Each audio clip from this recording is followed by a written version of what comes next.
Excuse me, sir. I have a few questions for you. Another journalist? I didn't answer the first one, so piss off! I'm not a journalist, I'm a doctor. A doctor, you say? It's quite a rare breed in this part of town. Really? But still, here I am. Dr. Jonathan Reid, at your service. I'm Joe Peterson to some, but Colossus Joe to most. And I don't remember asking for your service, sir. Have you heard of a nurse named Dorothy Crane? She's a colleague of mine, and is supposed to live around here. Dorothy Crane? Yeah, I know her.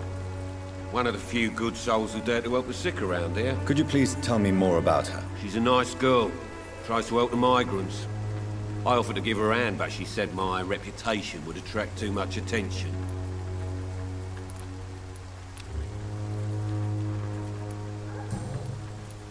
According to you, physicians are scarce in this part of town. Why is that? Not familiar with this neighborhood, are you? I guess your fancy colleagues are too afraid of being stabbed in the back. This part of town does have quite a reputation. Would you say it's justified? Totally. Look at me, for instance. I always look my opponent in the eye before knocking him out. May I ask what you do around here? I do whatever I want, and sometimes even more. Now sod off. May I ask? I do whatever I want, and sometimes... How did you become the local bully everyone is afraid of, Joe? There's no pride in roughing up poor bastards.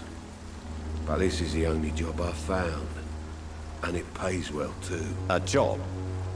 So you're racketeering for someone else? I got enlisted by the Wet Boot Boys, a gang from the docks. I'm their muscle for their dirty work. Most people don't become thugs when unemployed. This is a choice you made. I don't care what you think, sir.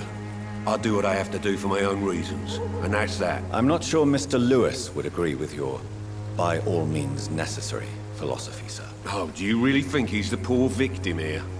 Barrett can be as sneaky as anyone. Long ago, I even called the bastard my best friend.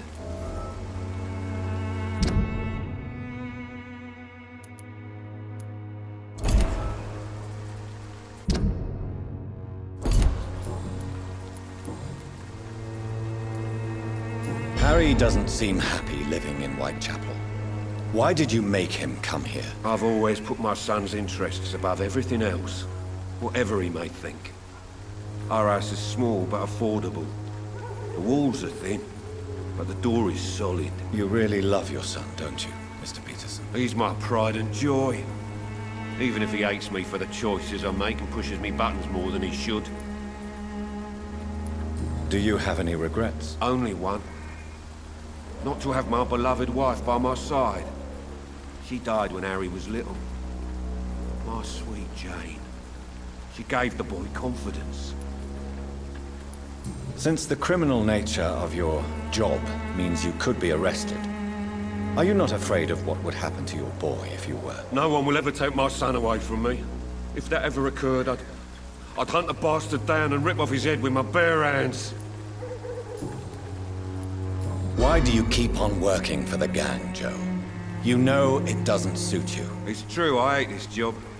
And I know I made some bad choices, but I'm a wet boot boy now. And people won't forget it. You could leave tomorrow. Start another life in another town. That's easy for you to say, Doctor. We are poor. My son's weak. And there's no way he'll endure another disappointment. Can I offer you my medical expertise, Mr. Peterson? The name is Colossus Joe. I don't get sick.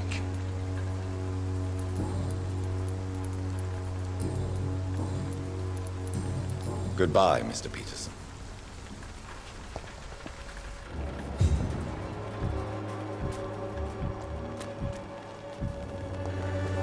Joe, please, I don't have your money. Come on, Barrett, you know the game. You pay for peace of mind. Can't you just look the other way this week, Joe? Come on, we can sort it out, right? It's not my call, Barrett. You pay one way or another. Please, Joe. How long have we known each other? We even used to be neighbours, for Christ's sake. I'd prefer not to give you another beating, Barrett.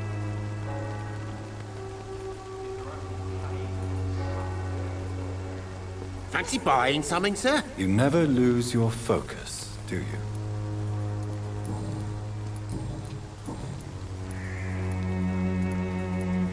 Joe Peterson. He's the villain here, isn't he? But you seem to know each other. I'd known Joe for years. I saw him box once or twice. He was a friend then. But these days, he's just another thug. What can you tell me about Mr. Peterson? Besides his behavior toward you, obviously. Colossus Joe was a decent boxer, good one even. But after his wife passed away, he found every excuse to stop training. Just wanted to pick fights with everyone.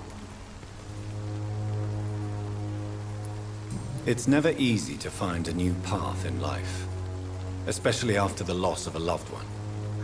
But crime is certainly not the best option. We've all had some rough times, ain't we? But most of us don't use our fists to see us through. And no one has ever stood up to this thug. Nobody would be fool enough to stand against a wet boot boy.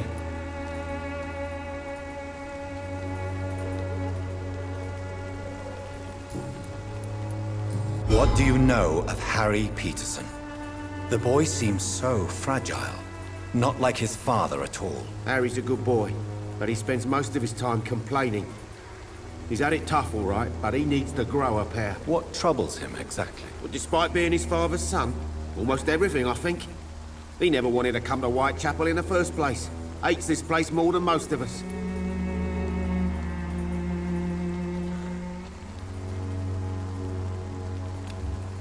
Do you need help? I only need you to... Goodbye for...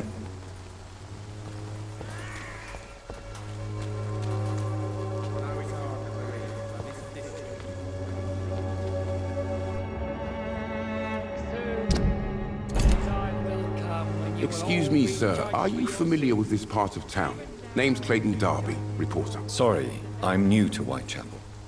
But perhaps you could help me since you're a journalist. My name is Jonathan Reid. Dr. Reid, the famous surgeon. I'll gladly help if I'm able, sir. I heard you're investigating an underground medical dispensary in Whitechapel. What do you know about it? Not much, I'm afraid. They are wary of strangers, and I'm not really an acquaintance of theirs. Why do you care?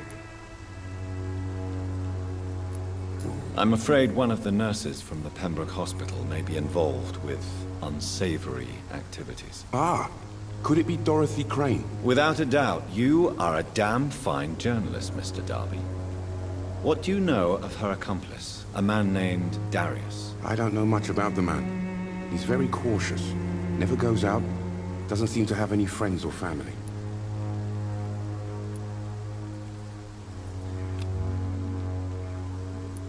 He has no relatives at all? No, except for that strange man, a poet named Richard Nethercott, who sometimes comes by.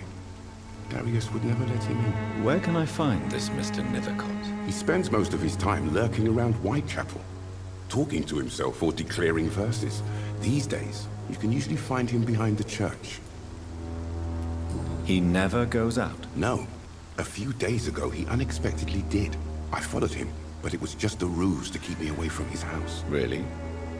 How do you know? He went to the nearest mailbox, but just before posting his letter, he ripped it up and threw it away.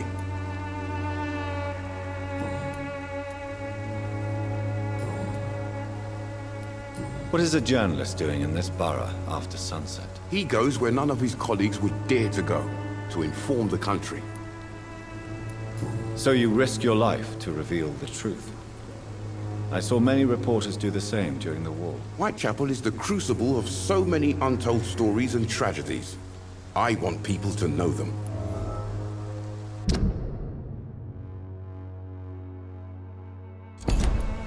That's quite honorable of you. But is the public interested? Not at all, sir. And that's why I'm an independent journalist, hoping to sell some stories. Why are the newspapers keeping silent about the Spanish influenza? It's as though none of you care. There's a war going on. People shouldn't be demoralized by news of deadly diseases. It's a disgrace. People are left to die alone. No one is properly informed of the risks. These are bad times indeed. So much for the glorious British Empire. Have you any idea of the danger you face in these streets at night? I've had to run and hide more than once from frenzied mobs incensed by the fever. Do you think the flu is really responsible for this, Doctor?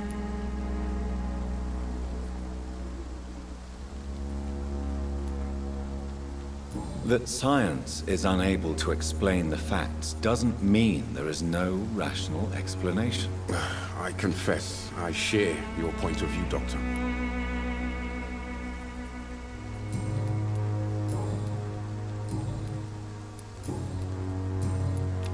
Do you need assistance? That would be nice of you, Doctor. Who knows what I may have caught you in my investigation. If you persist in investigating the most pox-ridden boroughs of London, you must accept the risks. Thank you, sir. Goodbye, Mr. Darby. Farewell.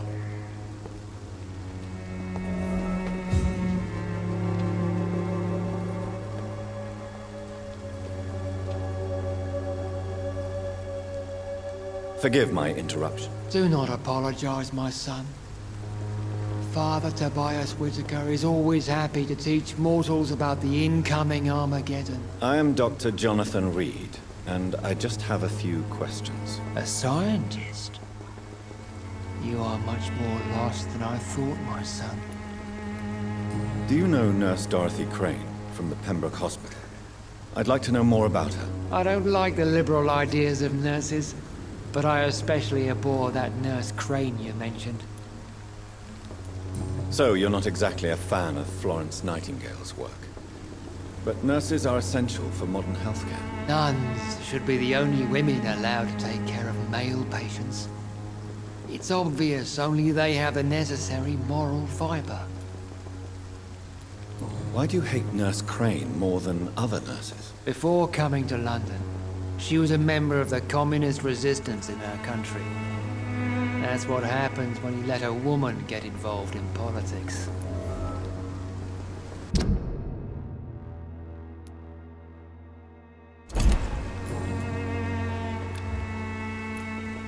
Don't you fear getting sick yourself? I've been touched by God's grace. I am perfectly healthy. What do you mean when you say that I am more lost than you thought? All scientists are entangled in a world of causes and consequences. And most of them can't see the plain truth. Quite a judgmental opinion, if you ask me. But what do I know? Blinded by science as I am. But you are seeking answers, aren't you? Answers about the Armageddon about to strike the city. Answers about the hidden truth. Well, I suppose I can spare a few minutes listening to your so-called truth. As a doctor, you must be aware of the decimating epidemic.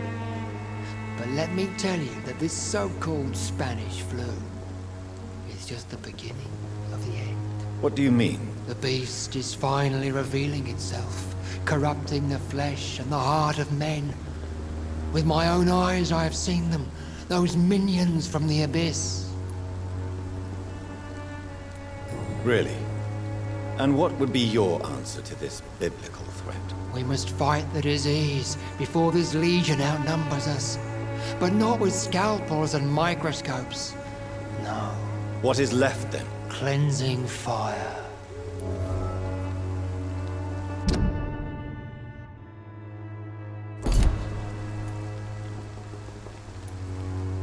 Tell me, Tobias, what exactly is your plan concerning the cleansing of this city? God will recognize his own.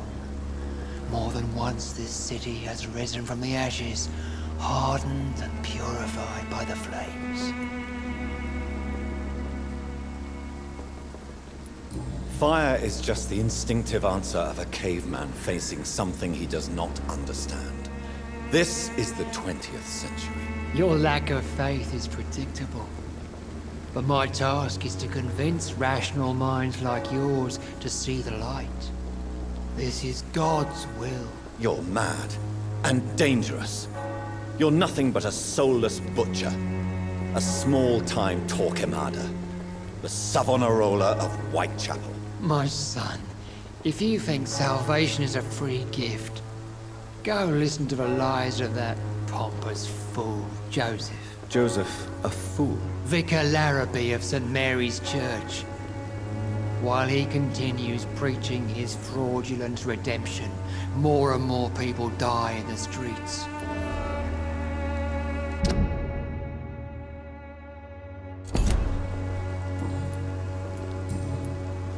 What do you Or call you?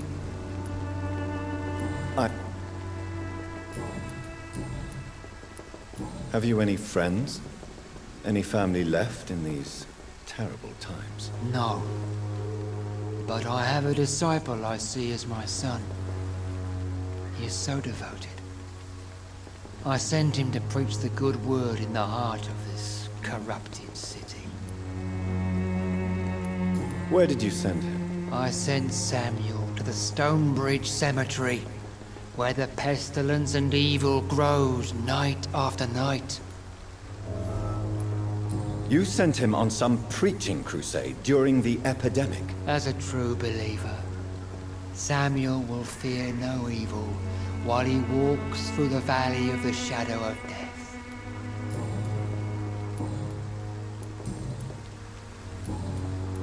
I have heard enough for tonight. Goodbye.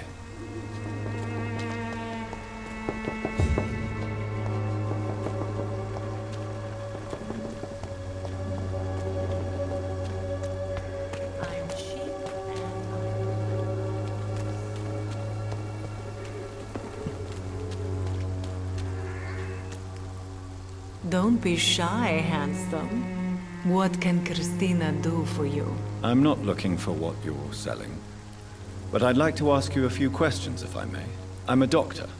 Dr. Reid. All right then, but be quick, though I usually get paid when I open my mouth. Do you know Nurse Dorothy Crane from the Pembroke Hospital?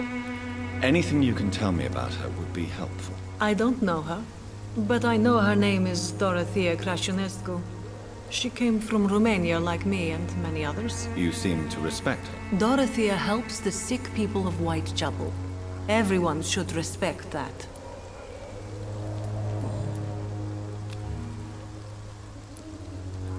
Christina, have you been examined? The epidemic is spreading fast in London, and you could be exposed. Or expose others. I don't like doctors or hospitals, but I don't like you asking questions. Considering your line of work, I assure you it is only a matter of time before you have health issues. If it is going to happen, it will happen. Right now, I need money. That's what's important. You can put your own life in danger, that's your decision. But what about your clients? If you're contaminated, you will put them in danger too. And you think that would worry me? If you knew the men I deal with, their health would not be what you'd worry about. Clayton Darby claims he will expose the crisis in Whitechapel to all of London. Do you believe him? I believe Clayton's courage will erode with time, until he finally leaves Whitechapel to start another fight somewhere else.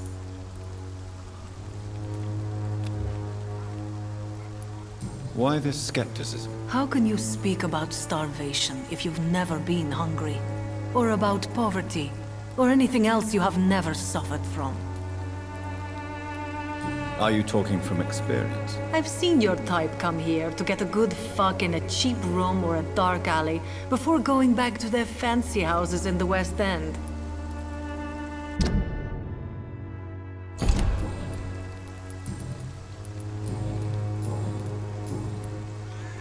Tell me about yourself. Are you joking with me? People don't usually come to see me for conversation. I have no interest in your work. I am, however, curious as to what led you into this career. Short story.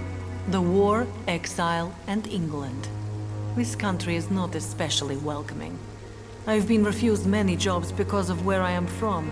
I had few options left.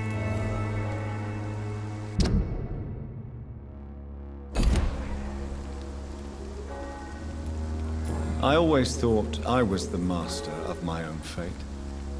But now I know we don't always have control over our lives. I don't judge you. You know, this money is not only for me. I have good reasons to need this money quickly, but it is not your concern, Doctor.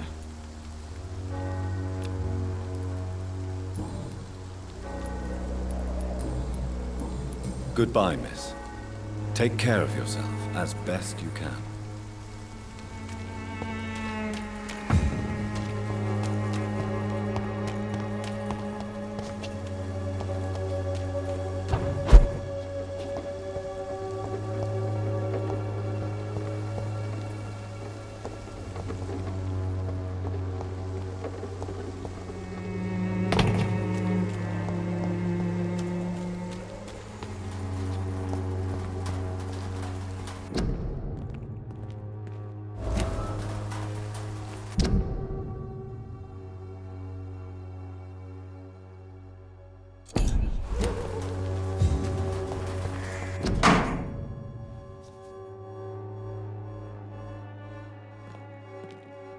The content of Darius' letter to his children could give me more leverage to enter.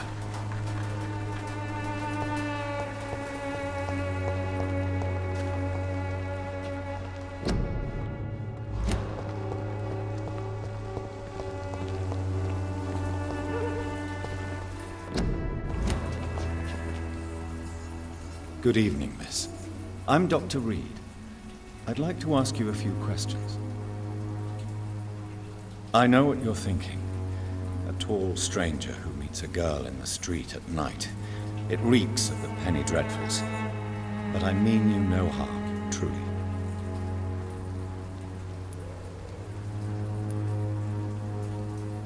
Camellia, I know you work for Dorothy Crane.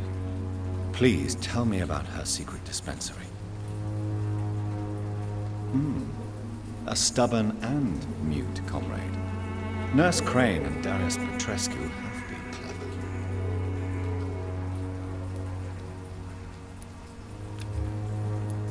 I know you understand what I'm saying. Your silence has nothing to do with you being mute, does it? You don't seem to need my medical attention for now. Very well. Goodbye then.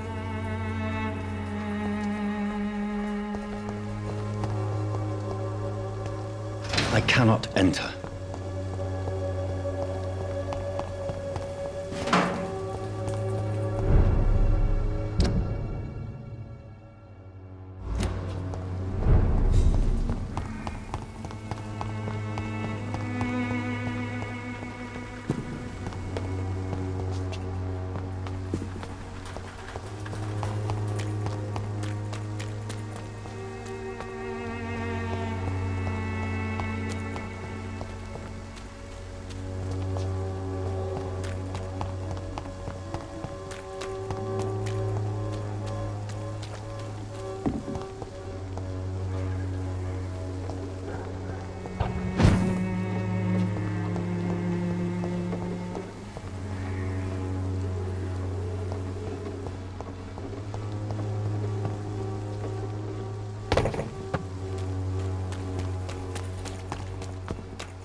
You are blinded by your false faith.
already touched by grace.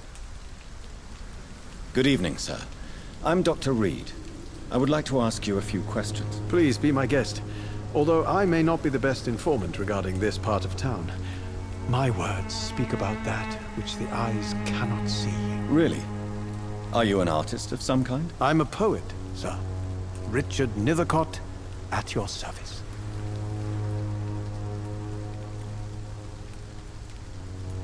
May I ask you a few questions about the district? Extraordinary part of town, is it not? I'll be glad to help you, if I can. I'm looking for Dorothy Crane, a nurse who lives in this vicinity. Dorothy Crane. Oh, I love the name. The Crane of Whitechapel. Sounds very mysterious. But, sorry, no, never heard of her. What can you tell me about an old man called Darius? Darius Petrescu? Yes, I know him. At first, I thought he was only a small publisher. I invited him to publish my work, but his reaction was pretty clear. Not interested in your talent? Darius is an old political activist who takes delight in printing tracts and lampoons. Those communist activities only require mediocre writing skills.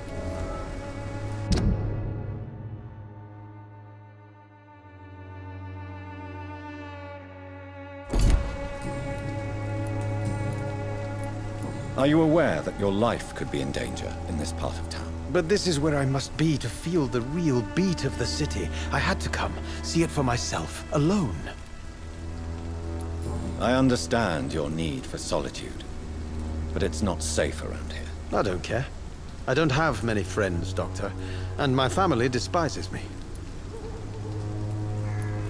If some misfortune came upon you, who would be here to help you? Well, you, for a start, my dear Doctor.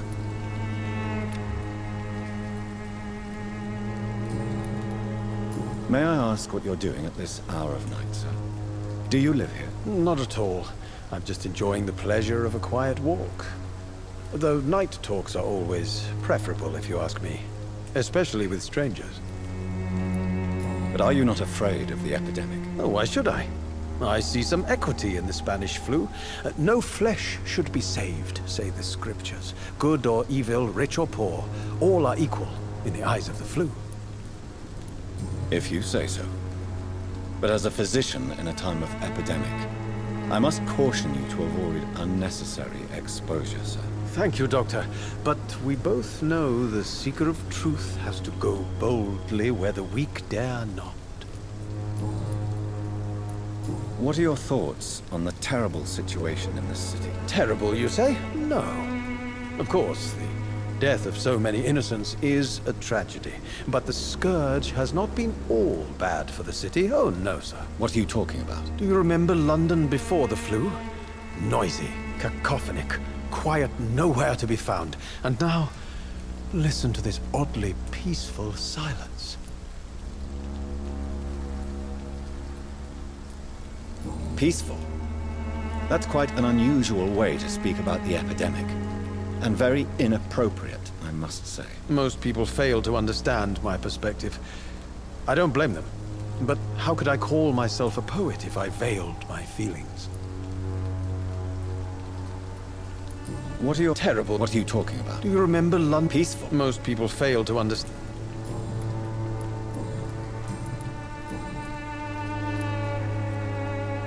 Tell me, Mr. Nithercott, why seek inspiration in Whitechapel? The place is not beautiful per se, but how to explain it? Stirring and challenging. Do you not think it a little morbid? On the contrary, sir. Whitechapel is full of life, full of beauty. Just like my dear muse, the wonderful Camellia. What can you tell me about Camellia? Not much. And that's the beauty of it. She can't speak, you know. She's a locked mystery who exhales kindness and sweetness.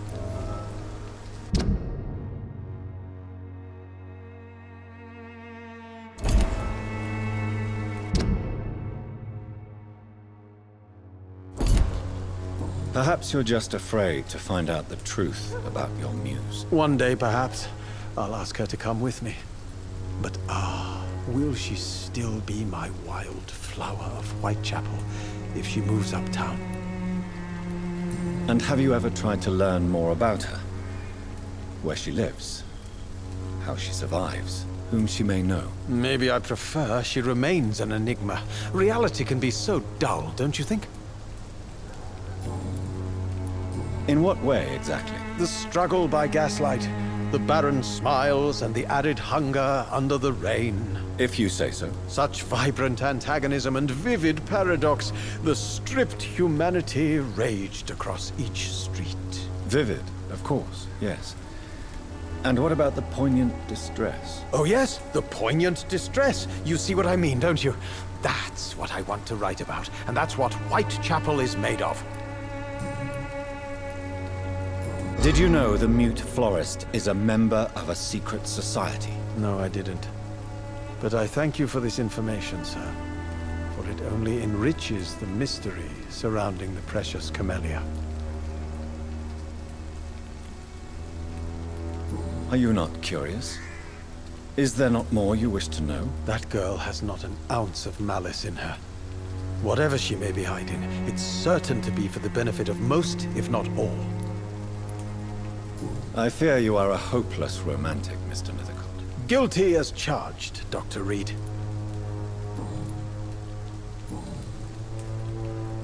Do you need medical attention, sir? It may be wise to let you prescribe me something. I don't feel like I should.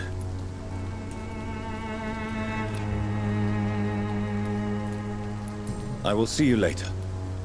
I'll leave you alone, sir. Darius is a bit less of a mystery now. It should not be that difficult to incite him to let me in.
This could be the box Lewis thought he lost. There's a letter inside.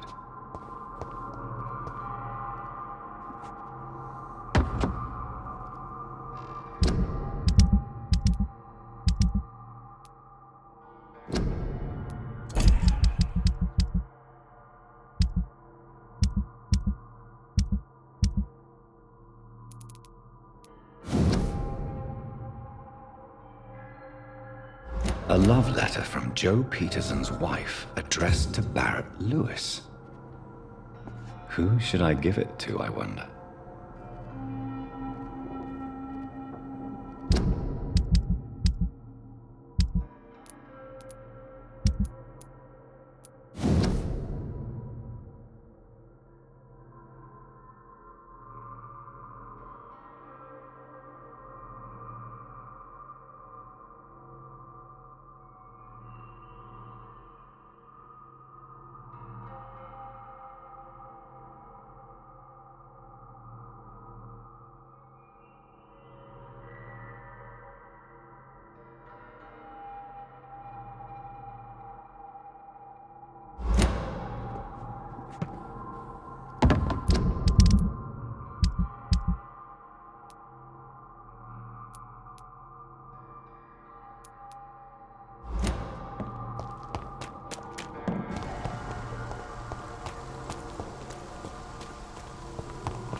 Come on, Barrett, you know the game. You pay for peace of mind.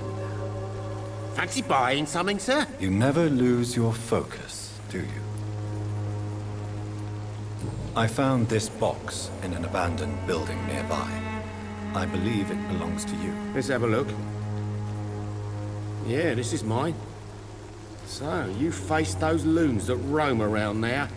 Extraordinary. I suppose I was lucky. Luck is a commodity round here. Yours should be properly rewarded. About this package, it's not just tools and trinkets, is it? I want to be rude or anything after your kind gesture, but it's none of your business.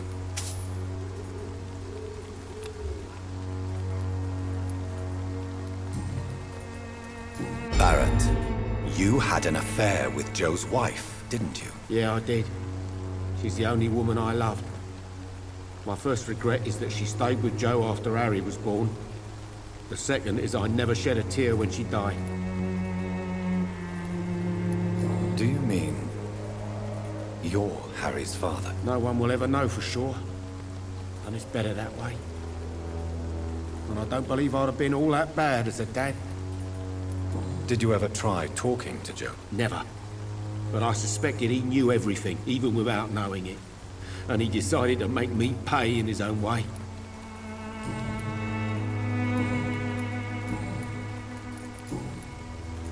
Right then. Show me what you...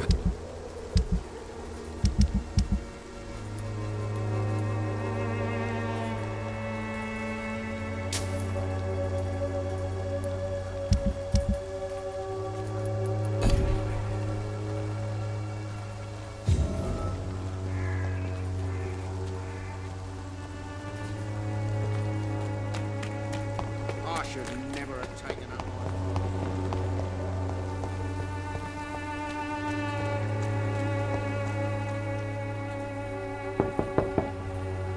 Mr. Petrescu, just 1 minute, please. You again. Go away. Sir, wait. Stop this nonsense. I know Nurse Crane is here. Shall we speak man to man, you and I? All right. Speak up. Don't you see we're on the same side? We fight to help the poor, sick, and abandoned. I'm nothing like you, Mr. Doctor. Yes, you are. You too believe in providing medical care without charge. You know what we have to sacrifice to make the world a better place. I have to admit your words have conviction. All right, I'll let you see, Dorothea. Don't make me regret this, though.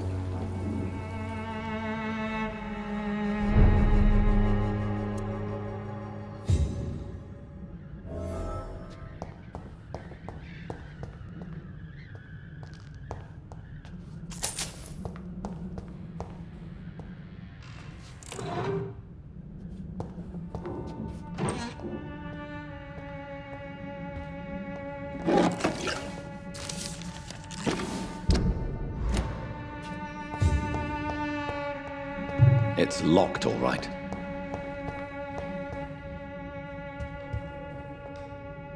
If you want to talk to Dorothea, you must go across the courtyard and take the stairs. We've not been formally introduced. May I ask your name and occupation, sir? I am Darius Petrescu. I'm here to keep snitches and spies away from Dorothea. And I also run this little print shop.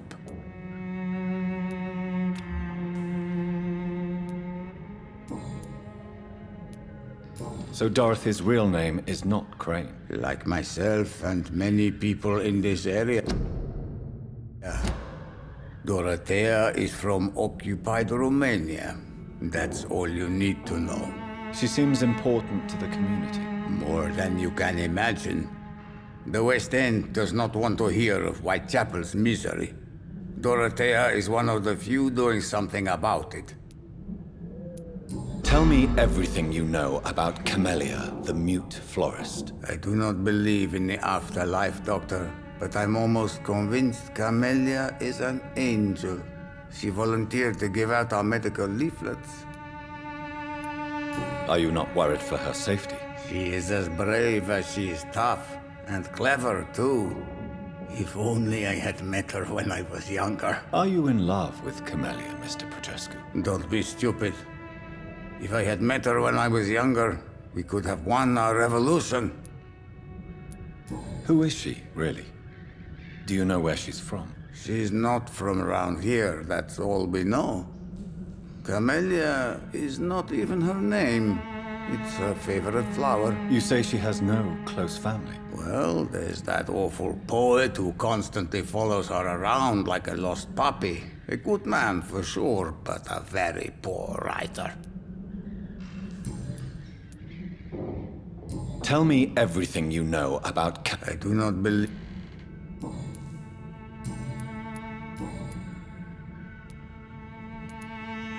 Do you have any family left, Mr. Petrescu? Children or grandchildren? Who knows? I have abandoned my people for so long, they might as well be dead. As dead as I am for them, I suppose. Don't be embarrassed, sir. If you must know, my own father disappeared many years ago, and I forgave him. It's quite awkward to talk about our families like this, but... Thank you, Dr. Reid. I appreciate your trust. This war won't last forever. Did you ever think of returning to your country now it's free? No. I have taught strength and determination to my sons and daughters. I'm an old, dying man who only has memories of better times to cherish. I know you fought for your country when it was occupied, Darius.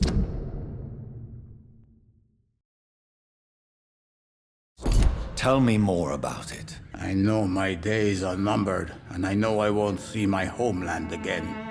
But I fought for Romania all my life, and I will until my last breath. But Romania escaped the grasp of the Austro-Hungarian Empire. It's a free country again. But it's not the country I fought for.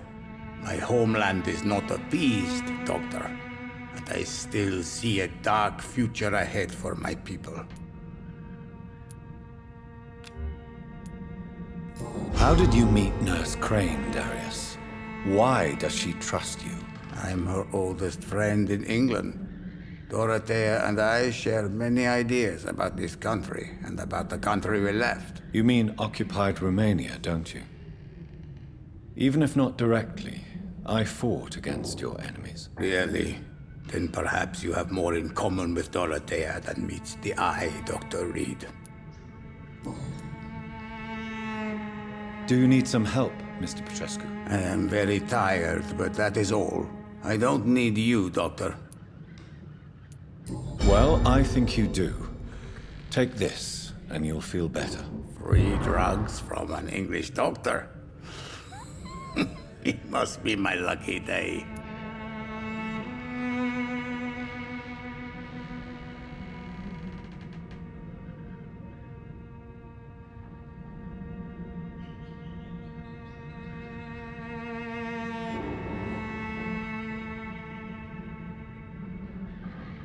Goodbye, Mr. Petrescu.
What do we have here, nurse? Patient Raz Van Vasily. High fever running on 3 days. Complaints of dizziness, muscle aches, and head pain. Diagnosed with influenza. Treatment? Aspirin and salicin for the fever and discomfort. Liquids for dehydration, but he's having trouble keeping even water down. Thank you, nurse. Anything else I should know? He did lose consciousness this morning, but he's never had convulsions like these. He's not convulsing, he's choking. He's not getting any air. Scalpel! Hand me that scalpel! What can I do, Doctor?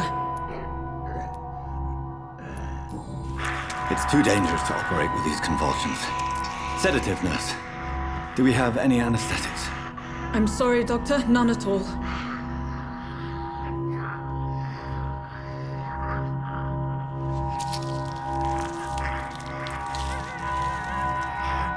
I need to perform a tracheostomy. Short pipe. That rubber tube will do. We're going to cut a passage for air through the neck. Yes, Doctor.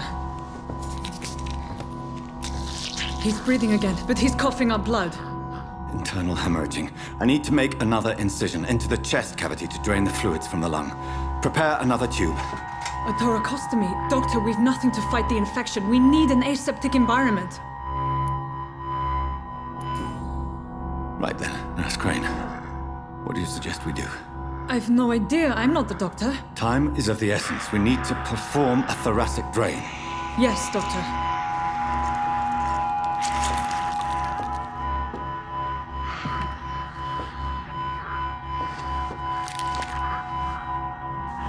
He's still bleeding, Doctor. I'm losing his pulse. The drain must have punctured the intercostal artery. There's too much blood. Are you all right, Doctor? I can't see.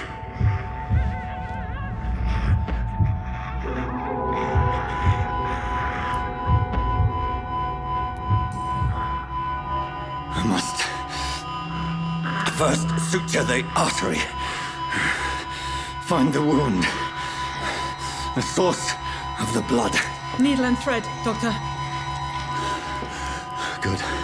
The stitches are holding. How's he doing? We're losing him. We've lost his pulse. He's dying, Doctor.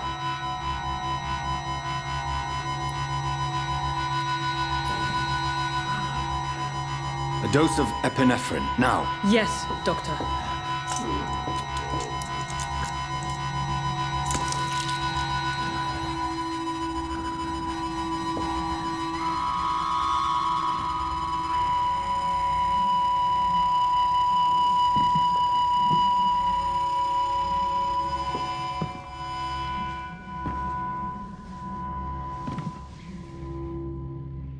We've lost the pulse.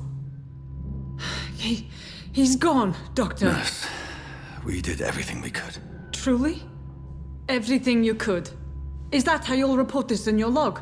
Is this how the war went? Piling up one poor corpse beside the next? This was not an influenza-induced seizure. I've never seen symptoms like these on the continent. Neither have I. But the previous symptoms leading up to this attack were the same, indistinguishable from the epidemic. No.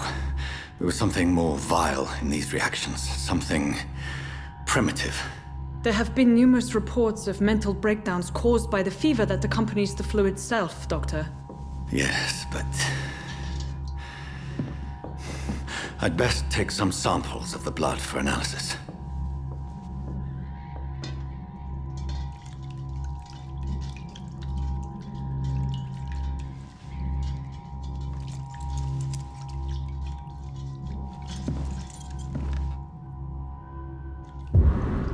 I doubt you're here to test my bedside manners.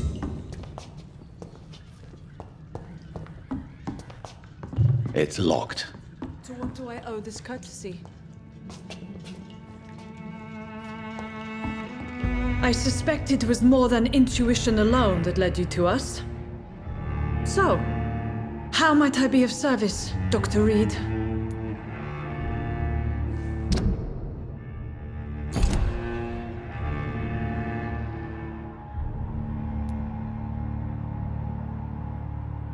I've come to put an end to this insufferable blackmailing, Dorothy. Doctor, you think your warnings scare me? I've stolen and plied, blackmailed and lied, but what else am I to do? I'm all these people have.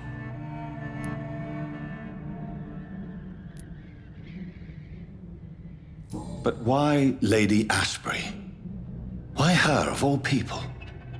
She's pristine and proper, all right. But that she-wolf in sheep's clothing murders the poor for sport. I have her where she belongs, and I'll milk her for all she's got. Dr. Swansea is a sensible and honest man. He wouldn't have refused your friend's care at Pembroke. It's easy for you to say, Doctor. These people cannot go to the police, nor to the hospital. They don't even speak English. They depend on me for everything. So, the end justifies the means. Is that your defense? I know you're kind, Doctor. Just another fine-heeled, silver-spooned gentleman who was given the world on a platter. You know nothing of poverty. Nothing of the shame, the hunger, the loneliness. You've convinced me of the sincerity of your actions and their noble justifications. But all the same, blackmail is a crime, and it will stop, Nurse Crane. So, are you going to turn me over to the authorities?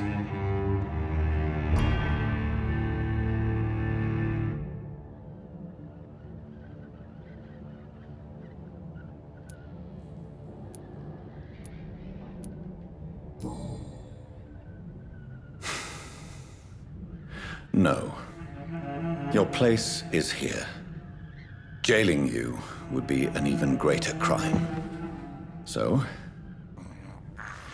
here is my proposition. I'll look the other way on your little enterprise. In exchange, you will resign from the Pembroke Hospital and provide me with medical supplies when the need arises. Dr. Reid! That sounds like a business proposition. My accomplice, then?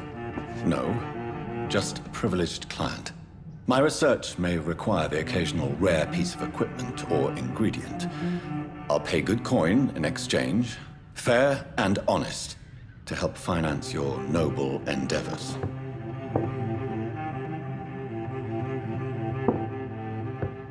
We have ourselves a deal, Doctor. Good customers are always welcome. Yes, Nurse Crane. We have a deal.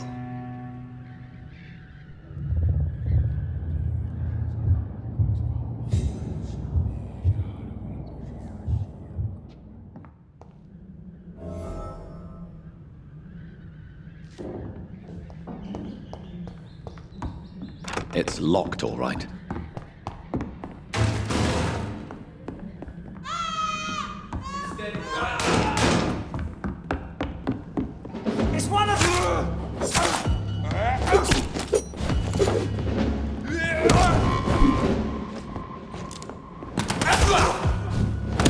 Steady, boys! We've got one of them here! Oh, Christ! Oh, that's worse!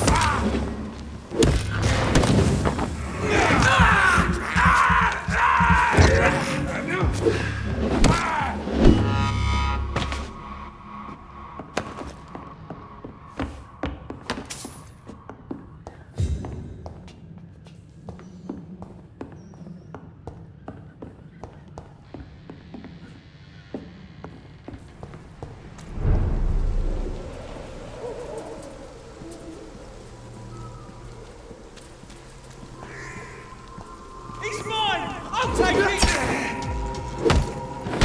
Watch out for them cheese!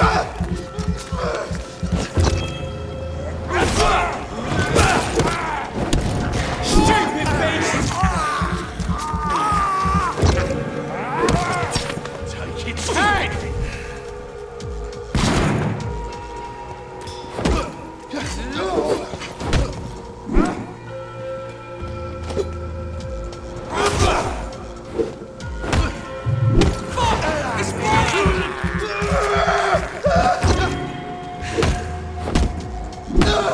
Christ! He's dead!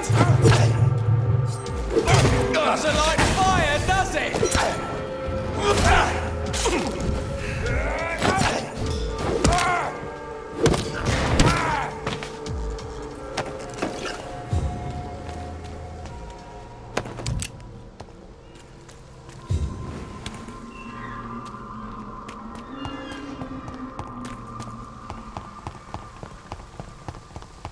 When science fails you, this elixir will give you faith again. I won't end up another drunk arsehole littering the streets. Not me.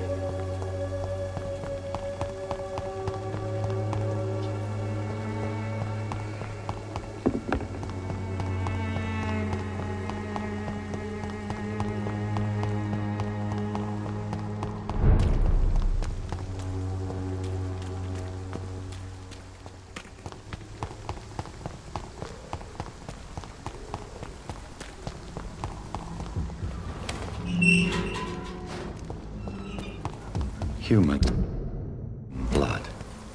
Whoever left these marks did so deliberately.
I have this thirst for blood.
I would ask you to avert your eyes, sir. Or did you not know it was rude to stare? I knew it.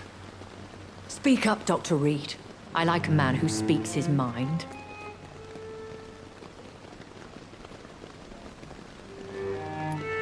You killed him. He trusted you. And you killed him. Spare me your sarcasm, Jonathan. You are but newly born in this world.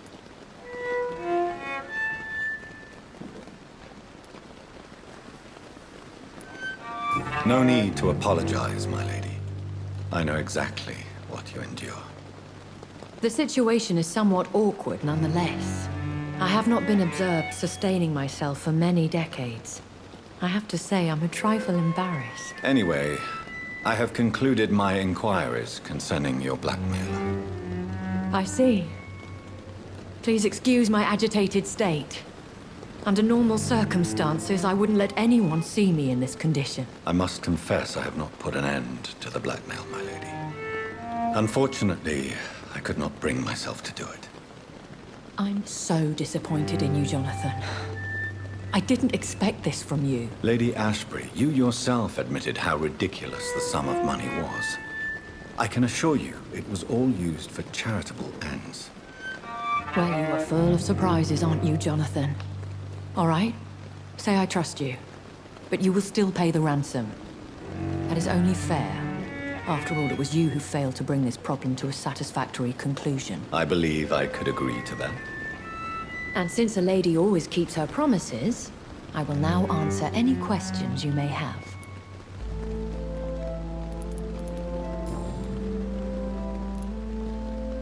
I don't understand. Why was I created and then left for dead? That is a question only the one who made you can answer. It's not normal practice. I doubt even if you find him, he will answer you, considering how cruelly he treated you. So me being a vampire could have been a mistake.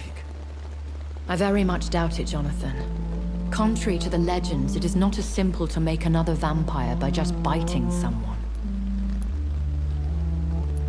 So me being... I very much doubt it, Jonathan. Contrary to the legends, it is not as simple to make another vampire by just biting someone. I'd like to avoid creating another vampire by mistake anyway. Tell me, how is it done? The process is dangerous. It could even kill your potential progeny. If you did decide to sire an offspring, they must drink of your blood, Jonathan. I've been hearing a voice talking in my head. Is this some kind of insanity? It feels like the voice of the vampire that created me. Hush. Tell no one this. It would be unwise to talk of such things amongst British immortals. Speak no more of your maker. How could this cause offense? Only the powerful immortals can mentally call to their progeny. No vampire or hunter will sleep easy, knowing that an unidentified elder is stalking the streets of London. Excuse my forwardness, but... are you my maker? Me? Goodness, no. Only a foolish immortal would create a progeny without taking precaution, and I'm no fool. A vampire? Is that what I am? What we are? Such a crude word, defined by penny dreadfuls and drunken hacks. No. You are now an Ekon, and that you shall remain. Are you an Ekon too? Yes, I am. We are the closest thing to what man refers to as vampires. Forget what you think you know about us. So we are Ekons. How can I identify us amongst other vampires? How to put it? All Ekon are vampires. But all vampires are not Ekon. We are but a branch of the immortal tree. Why did you save me in the canning factory? I could hardly stand by and watch such a promising young blood as yourself be torn to shreds by some gutter scowl. William Bishop wasn't the vampire that created me then? No, Jonathan. Whatever their strength and demeanor, scowls are the progeny of careless vampires. It cannot be the other way round. What type of vampire is a skull? Not a true vampire. The deformed offspring of lesser vampires. It is a shame these creatures run wild, slaves to their baser instincts. Why does Dr. Swansea allow you to feed on the patients of the hospital? Dr. Swansea is a good and compassionate man. He is trying to find a solution for our hunger. Until that happens, he is clever enough to understand that I only feed upon the dying. What do you know about this Brotherhood of St. Paul's Stole? The Brotherhood is well known amongst London Vampire Society. As long as our kind is discreet, and as long as they do not interfere, we have come to a mutual understanding. And no one suspected you of the murders? As you well know, suspicion has recently fallen on me of killing for pleasure. But you have my word, Jonathan. I take no pleasure in taking a life. I know this is beyond the pale, but may I inquire your age? Really? And I thought you were gentlemen. If you must know, I'm 27. I've been 27 for a long time now, and 27 I shall remain. Very well. But I believe there is more to this than you are saying. A lady has to have some secrets. And who bestowed upon you this eternal youth? My maker. He left this isle a long time ago.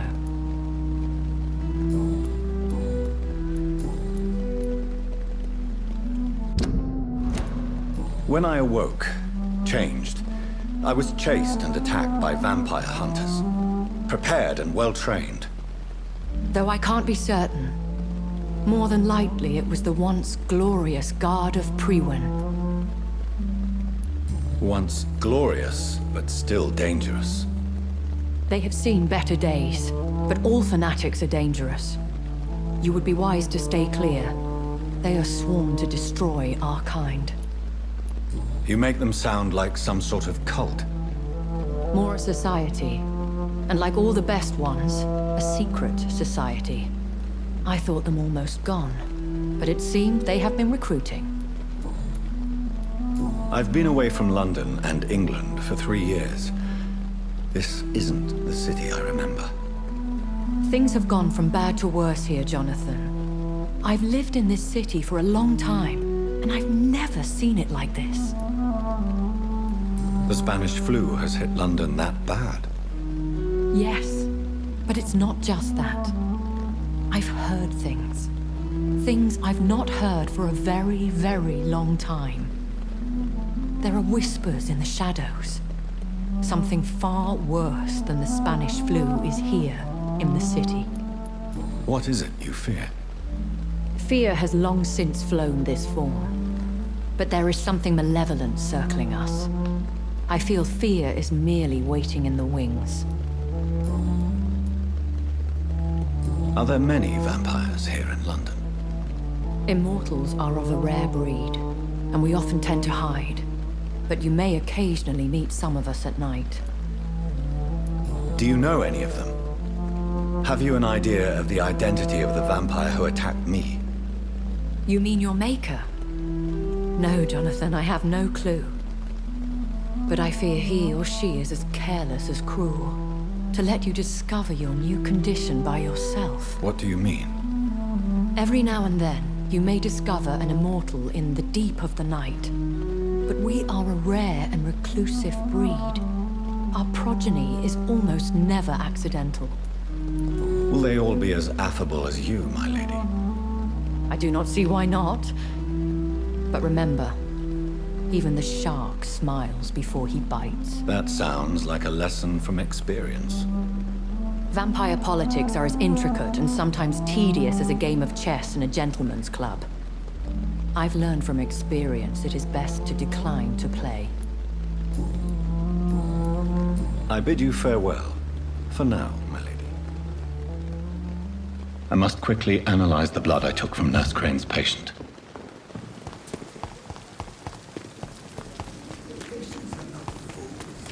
They know we are overwhelmed.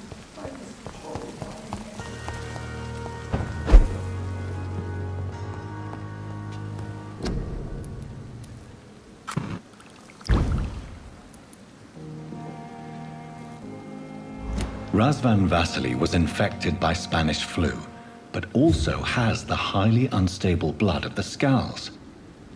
Is the London vampire epidemic transmitted through the flu? I should talk to Dr. Swansea about it.